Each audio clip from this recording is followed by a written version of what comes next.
Giant screen pa. You be bon komo. Yes, say. Na Ghana Premier League no say ne komo ni si ekeka kono. Nations, munya careful. Go na mo te hwede ya hwede bi be se. Kwame, yes, say baba yara na. Yeah, mama sha say free Kumasi Barbara Sports Stadium. Me hona Enra Kumasi Asante Kotoko ehye 4 goals Dreams FC timu kabako.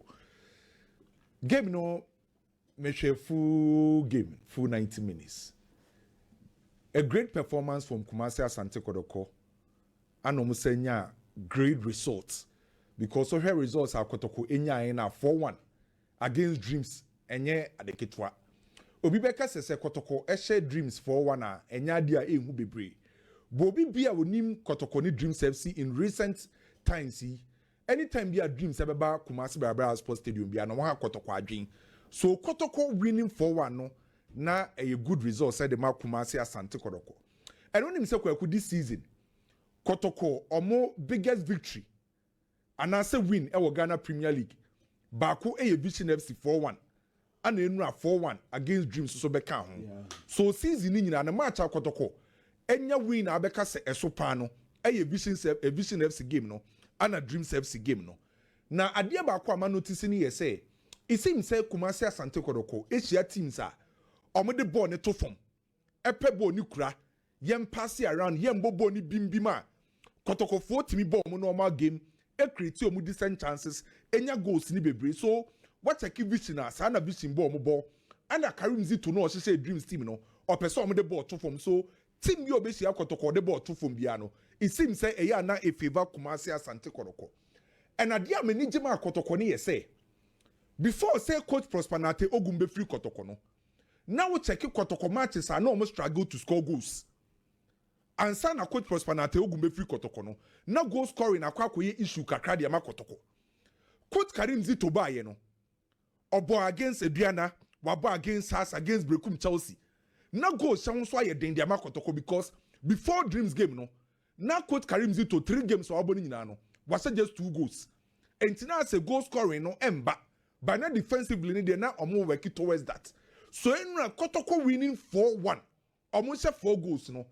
A clear signal say okwa adako jachi a coach Karim Zito are working on goal scoring ability because on one kasaba no aja to say as no goal scoring no form matches are no maboni no ntimi nche goals so scoring 4 goals against Dreams e ma me clear idea bi say na coach Karim Zito aye adwuma kakra wo attacking third and adia me ni je ne kwan Kotoko fa so bo mu game no kwaku mpesi edi nkomo pa enra se oche Kotoko lineup na ubehu ablo ubehu Samba no ubehu Henry Ansu sa players mi ense ni nyina ye center back o so na nkofo bu sa say ade coach Karim Zito de no ba be ba kwaku de mi hu ni ye say coach Karim Zito ade Samba no ebo in front of the back line okay enti obo Henry Ansu any ablo and obo Patrick Esiedu on the left side and Oyusu Blay on the right side e mo form mo back line no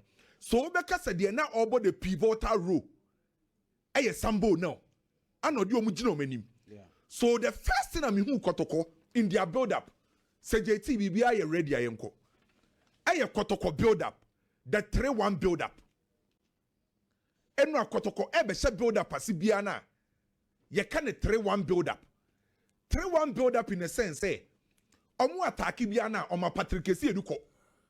So anytime bia Kotoko be she ne build up ase no ekoye ablo Henry Ansu and Justice Blay and be the back 3 na omenim ho pe no aye Samba now so be the 3-1 build up ye say game na se no anyhow na Kotoko see build your attack no say na omu si ko na sa 3-1 build up no advantage be brain na Kotoko di nyan. The first advantage of Kotoko build up the 3-1 build up ni say Kotoko 8 million numbers e position third. Anytime be a Kotoko be attack bi no be use the 3-1 build up no e ma Kotoko numbers e Dreams FC third. Omenya kra 6 to 7 players ombenya e position third. So where your first example anytime be a Kotoko be attack bi with that 3-1 build up no Kotoko enya players e Dreams FC in kasa final third no when ya 6 players akwa benya 7 players. So the first example na me dia ma no just to clear and show evidence where your first example we 7 players and what Dreams FC a third. Mami, the second example. The second example, we won't say players. Our Dreams FC third. So say or build up in a 3-1 build up now. On your more numbers, our Dreams FC third. Never the last evidence. The last picture, na yem fanko. And it's also 7 players. So kwa kumama 3 different examples say Kotoko build up in the 3-1 build up now. When ya players crowd Dreams FC third no, onya 6 to 7 players. Meaning send a gamer Kotoko prepare say o person dominated Dreams. Or person onya more numbers so Dreams and Kasa third. Or person otimi pini Dreams FC. So advantage a Kotoko nya in their 3-1 build up. One advantage say onya more numbers. Dreams FC third. The second advantage say opini Dreams for. Because na Kotoko enya more numbers Dreams FC third no. And my Dreams FC to me mba many bebre. So Kotoko find a way to pin Dreams FC for Dreams FC for and Kasa final third. And Kotoko first goal no a clear example of Sadia Kenya. The first goal na Kotoko say you know. Kotoko 7 players Dreams FC third. 7 players. Now Patrick Esie do J ball no. Ano hu se Kwame Poku be rounds to the left side. Ano connect Kwame Poku. O connect Kwame Poku no Kwame Poku was high experience. Ano ye smart because angle na Kwame Poku no na ontimi shooti. Enti Kwame Poku decided say ene ma menyi ball na mfam brem. By Hassan so kwaku. Esa trema de ba ko say na Kotoko practice bi o training grounds. Because every move bi a Kotoko be ye bia no Omuja player back behind opponent in the defensive line. No, baba ye free mpachoko enim. Ombeja the player back behind opponent no. So at the time Kwame Poku J ball no sa angle has say no. Na Kwame Poku ntimi shooting kwese Richmond ayi. So the only thing you say ene ma men connect me players no more no because na oma practice sade no adako jachi. And it is what abetamu a. Ono na tene ho a. Original Dreams FC for defensive line no. So time Kwame Poku ball no. Na baba be di abetamu a when you that space, when you that freedom to score. So what Kotoko build up to our first goal now. Omunya 7 players Dreams FC third. That was the initial thing that me hu Kotoko game no. They toss me no anytime be a Kotoko be attack bi no. Kotoko eja 1 player behind opponent in the defensive line. No na the far side. No aye free ni connect no. So am Kotoko enya our first goal. But after Kotoko nya our first goal. After 20 minutes, Dreams FC picking momentum. After half, Kotoko nya first goal. Not the last 20 minutes. After 20 minutes, nothing the moment Dreams FC for our game. That was the moment Kamara so ever into the game. Because that time, na koye any goalkeeper and Dreams FC for better card. Because that time, not Dreams for a picking momentum be. Oh yeah, 2 crucial saves at the Kotoko. The first one, na a free kick and a bye. And a Dreams for the ball to cutback area. Dreams for defender Bako. Yaro Isaac. A boss shot be. Emma Kamara is Sabono. Then again, I'm saying another free kick. And I'm pin bono. And a Kamara say ye. So after Sakotoko, and your first goal after 20 minutes no. Dreams says if we're picking momentum, I may say omo promo kanateno. Kotoko enya a certain Kamara. I will make it that difference. Oh yes, I had 2 crucial saves. Emma Kumasi Asante Kotoko. Emma Kotoko stay into the game and Abrante and the reflexes, the timing, the sharpness, and the saves. You know, a idea about quad so far. Ebwa Kumasi Asante Kotoko and idea about quad. Misa notice what Kotoko game nimkweku. Dream says the bad game nimno. Kotoko ability to turn defense into attack solid. Apart from say Kotoko dominating, etimi kura ball pass around no. Dream says the bad game nimbia na Kotoko defend ya. Kotoko 8 me 10 defense to attack. Within some few seconds, na Kotoko dia create chance. So me who say coach Karim Zito say Yusu dia kwesi broni kan say quick attacking transition. So we winning ball na quickly. Omo dia dani attack. So Kotoko second goal a clear example. At the time Kotoko be show mo second goal no. Na a corner kick. And a Dream FC for the ball corner no. Omo ball corner no ana Saka Dauda. A different day sa corner no. So na e Saka Dauda o different day sa corner no ana the ball no come ababa ya. Ana Saka Dauda sa dim rika. Ekwaje ball no. Enkwaku again notice sadio we. Initially make out was Kotoko she go bi a omuja player ba ko behind. We e Kwame Poku first goal no say no. At the time Saka Dauda ebe pass na man no. Ehim fa na Kwame Poku nyina. see. So also running into space. Me say original defenders nechi. Yeah, very well. Ah, why you free? Exactly. The first goal, any the same thing Abetam why. Kwame Poku goal no, the same thing. On himself within 5 seconds, and a ball with the say. From defense. From defense, thing na Saka Dauda. Within 5 seconds, we patch and draw. Within 5 seconds, and a sago ni say. So Kotoko no more defend you. And no more winning ball and no matter how any defense into attack. Within 5 seconds, Kotoko in your second goal. And even Albert Amoah, Kwame Poku third goal no say, no second goal no say, the same thing. And also so not dream self before na aba game ni ma no more attack. And minim say Sabon big say ase eso slepu you say dey you. And Kotoko winning ball no. And Sabon no nim say kwaku 4 passes. 4 passes. Me patoko anim. Omo move ball no quick. And also so a chain bar for na for the baby Kwame Poku. Again Kwame Poku na sawo player na chi no.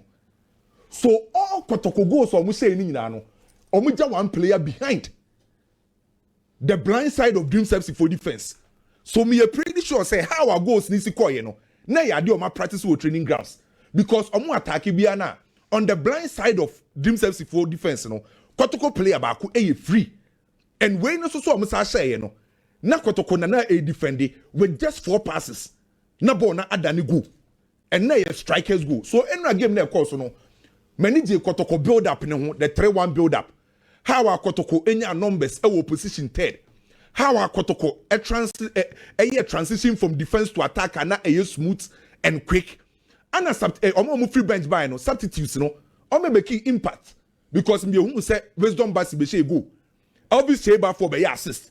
So omo free bench so by no ebe make impact. Then again Kotoko goalkeeper me na yam yase wan keep clean sheet. Saves na Kamara ye na me person say keep clean sheet. And a player ba kwaku yenhwe ni ye Samba now. Samba agro no. Center back on ye de ne bo no. Obi oni na bo bia wo pass it. Oni abuabo. Oni ansu abo. Oni when oni name boy. Sefabo. Obi our partner Samba na obi awo de center back area bia center otimi bo. Ani yesa na baba be shem finfin wa set mi abo. Enti Samba na no kwaku onya small player. So no dey Kumasi Asante Kotoko coach Karim Zito e kire ye say Dreams FC team no on one e say onimo strength and onimo weakness. By problem I was a coach e work on ye say anytime be a Dreams for ebe press Kotoko players ni be anomu lusu ball. Na e ya do so dodo. So I was say omo work on that. But you know Kotoko 4-1 against Dreams there. Good football, great results from Kumasi Asante Kotoko. Biggie, Kwaku. First of all, my member coach I friend say Karim Zito Abaso. Adeba Kone say Kumasi Asante Kotoko this season hasn't gotten that kind of consistency. And the Prosper na Ogumo bomb matches and at a point people felt say Neman Konkan from my coach Prosper na Ogumo. I was almost done the he left the scene. Karim Zito ba you know. Season ya ball do a season neighbor be anasa. It's the obayane so betimi a hold fort and the Kumasi Asante Kotoko. For them to at least see say they've had a respectable position in Ghana Premier League log and so. Now a boss season ni we are. Oma tenacity upon a sober reflection. No more taking decision about going forward. Now Karim Zito steps in as a coach for Kumasi Asante Kotoko Bobo Kono. Or buy at the start kwaku. Now who say papa ne struggle kaka. And ubisana or see on mass or baba be bobo e fedi ama Kumasi Asante Kotoko. But obaba be toto niema ama Kotoko the nya say results. By miracle and evening nyina o hwa Asante Kotoko team na o say clearly papa ne tue bibi. That is number 1. And then number 2, and Yaman so say Kumasi Asante Kotoko team nim, he's getting to know the players better and to use them well to get results. And now adia ba kwa me hu ye mama ni je ye say Kumasi Asante Kotoko start game na Kotoko start no na kwa me ka Samba Onel la ye nim no oba Kumasi Asante Kotoko no ye nim so ye central defender per Samba profile ye nim so timi bo other positions he say defensive midfield but in Asante Kotoko ye hu sa brand ne border but bia ye nim so obo de bia our flourish ye succeed the central defense it's nobody knew say o de ne kokobo the defensive midfield e befa na say o de ne kokobo ho na say anko fe chacha na wato and wato tata bone but the coach getting to know the players very well. The entire me born about so it's clearly a Chesa was shall see who Kumasi Asante Kotoko players in the year. And who now who players in the year no. Who players in the year now to me who quite first you show me year at the annual results. He put Samba O'Neal in that position. And one of the best midfield performance, defensive midfield performances who from a player in the Ghana Premier League in recent times. And I know who the free Samba O'Neal no. As a defensive midfielder, you susana ye no. You can't be boss sixer. The person chases every ball on the field of play. Baby, he makes sure he's there because I don't know control game in the money team. And no, who said any free Samba O'Neal. On passing ball na on Gina or passing ball now will follow up. If there's anything I know, I say the ball. That's why you born he was a controller in midfield for Kumasi Asante Kotoko, and the performance he gave it was superb. A player over in an unusual position. Now, I'm this kind of performance there. And clearly, coach, you know, the coach in our position, no. I trust I was just here whom Nancy, no. Amoah Asante Kotoko, no. Now, about the use of my results, number. Kamara in the goal post was superb.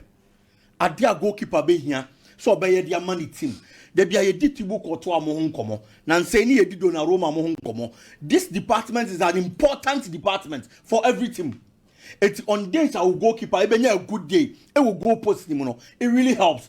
And now at a point, he was the reason in Tia Asante Kotoko conceding more goals. And I said the reason in Tia Asante Kotoko, it means this one because at the time Asante Kotoko up by 1, no, there was pressure at a point on the Kumasi Asante Kotoko team. He had to stand in, making sure to obey saves.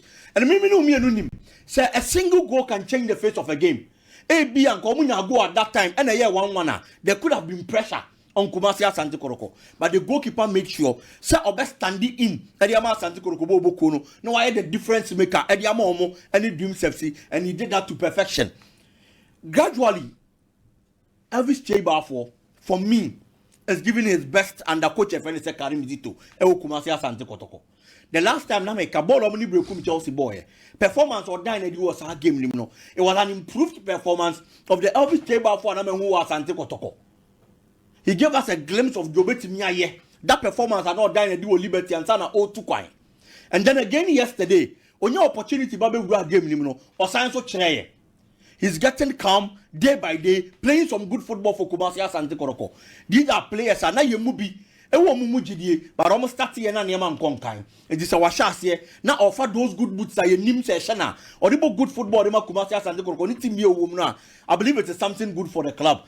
All in all, Karim Zito is the biggest winner as an Asante Kotoko coach. When it gets to this stage, you get that kind of calm nerves to be able to work and work very well. And if you say, you know, they have a bigger test against Baby Gold Stars. And when you have such a win, to give you that confidence, any morale booster. Now they are for Baby Gold Stars. Guys, you besi. Come Oh. Well, anyway, you cannot call it a surprising result because that's Brekum your more grounds are nessa. But yet again, then of course Brekum because Kotoko Ntimi has a koha fala. Yes, I have grown and Casati. See, all teams will also swear Kotoko a bomb has to soon to me your mumbo. So, and I no cran our can Brekum Chelsea there, say has to folk. After Musa Omi at the house of folk. Baby on Betty Omubiano. Omo bro, papa. Only say the last time Brekum Chelsea share house of folk. Now 2019. Jonah Tukwe and I share the only goal. From 2019, Oma ball 10 games. House of folk winning 6. About draw 4. Brekum Chelsea in team show. So since 2019, Jonah Tukwe, I say has 1-0 no. Brekum Chelsea in team share house of folk game. Clearly, I say house of folk answer the Brekum Chelsea so. And coach Watara by no Saturday na make say team ba kwa opo mo pa so obesu omo pa na nije mo pa Brekum Chelsea. Because Brekum Chelsea Samuel Buedu ntimi coach Watara. Baby a coach Watara beti Buedu bia no. Na wadufu no. No de Abidjan moko ni bia fa ne ho. No watwi moko na ye ne ho kama. Enti say de coach Watara ne house of folk de. Brekum Chelsea de kwaku oma for mesibi omuti bidi. By house of folk na nkasa kwaku omu blame omo ho. Ayemi yade ma house team no. And kronti ameka so omu blame omo ne yese kwaku hwade we yo. Se home table na ye ready afa home table de mame. league na ayebo no home table no aye ready a o de mamia kwaku Ghana Premier League home table no last 4 nie 18 clubs from over Ghana Premier League no omo menya points ketwa pa wo fie 15th aye House of Folk 25 points no menya wo fie 16th aye Karela 23 points 17th position Legon City is 23 points into at remind you omo nka ho so o ka teams o mutine fie a omo ntimi mpeke points kese pa na sanka o de no na ehye table House of Folk da so 15th me no mienu nse football ayebo ni league ayebo no baby I was ultimately accumulating points kese ma hu ye hu ayo home matches and to me ba say House of Folk above 15 home games this season now we winning 7 House of Folk no so nan kan ni abrace up so ye bibi this season no and to me ba say above 15 home games now we winning just 7 games oh fie how by the same House of Folk no shall table nature baby omoda away table no nature baby a House of Folk da never compare a home table away table wow kicker wow ka nations and so far if you are more points where away sorry away or more points can say 24 points we you free we had to folk omo crowning nations and the same number the same points into 24 and say open teams are any point don't war away and your nations and had to folk good etina make us a House of Folk for nan assembly mu omo ho say JT betimi the home near away ni na to side by side near the adim koma say kwaku a team a league na ye say away omo na ye ade pa anke ni say league ne bone eye omo den